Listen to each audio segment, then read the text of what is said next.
při příležitosti představení naší politické strany. Jmenujeme se Česká strana inteligentních studentů. Já jsem prezidentka kampaně Anna Veránková, tiskový mluvčí Kája Michurová, zástupce tiskového mluvčího Pavel Lejčko a tvůrčí kampaně. Bohužel tady s námi nemohou být i Barča Píková, zástupce tvůrčího kampaně a Teres Šmitová, sponzorka. A dále vás nechám mluvit našeho tiskového mluvčího. Takže dobrý den, tady prezidentka už nám představila tu naši stranu, takže já vám jenom, tohle je naše logo, maturitní čepice plus maturitní list, jako vysvědčení. Náš slogan je Svrhněte vládu, jdeme jíst. A reformy, chceme dělat reformy. Reforma parlamentu určitě, reformy ministerstva, školství, dopravy a zdravotnictví a hlavně reformy jídla. Naše cíle. Více finanční podpory pro školy, silniční údržby a hlavně víc peněz pro nemocnice. No a na otázky vám bude odpovídat Pavel Lejčko. Takže se pojďte. Tady je země televize, mohla bych se zeptat, co budete nějak podporovat nebo sponzorovat do základní školy, střední školy?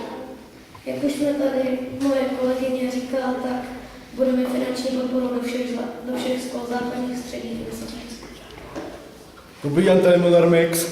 Já jsem se ptal, jak to děláte s cigánama? Prosím, Jak to děláte s cigánama? to se nespecializujeme, prosím, na to dotaz. No prosím, no odpovězte mi. Žádný komentář. No proč? Další otázky? Kromě vás, pane. Jak to s nimi uděláte? Jak už jsem říkal, žádný komentář.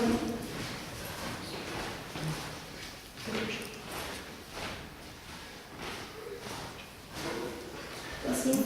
Já mám dotaz. Tvůrce kampaně nám se docela v České televizi líbil ten leták, co běžel. Kolik stála ta kampaň? To se tady prosím zeptejte mluvčího. Tak naše kampaň s letákem nás vyšla se všem tiskem, návrhama, kolem 100 000 a pak další služby. Já to už to počítám. Dobrý den, tady Karel Papil. A kde si ty peníze ukrad? My peníze nekrademe. Další dotaz.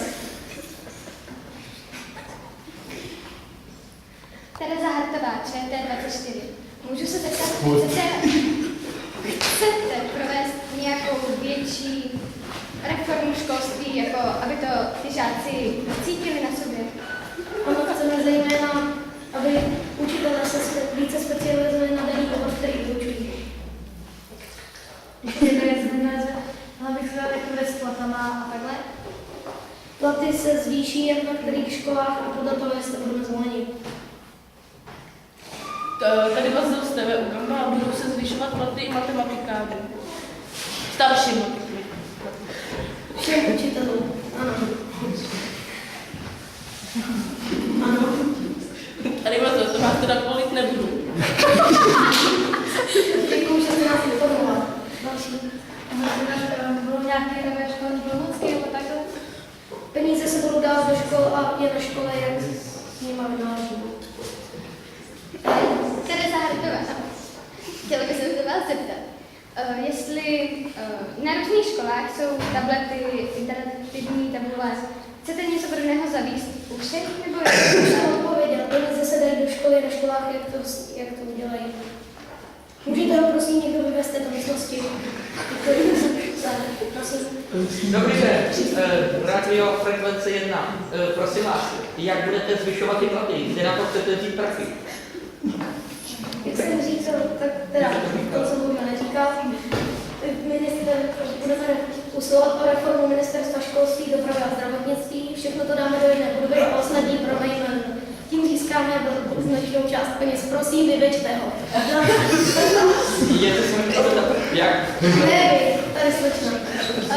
Tereza Hartová, ministerstvo školství, dopravy a... Školství, dopravy a zdravotnictví. A ty se k sobě jak... Mně to nějak moc nepasuje. Nějak jsem se na to speciál, ale nevím, jak to došlo. Pardon, já jsem tady Alois Adamčík, trenér české reprezentace. Musím tady, budete chodit nějaké hokejisty. Žádný komentář, ano. Tady hubejme, že? Prosím, zopakujte otázku. Tady hubej, máte železo. V této místnosti je dostatek železa, takže ano.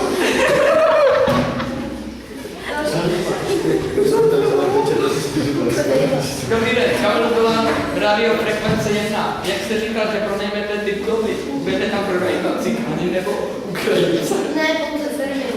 Další otázky. Ne, končíme. Vyveďte ho, nashledanou.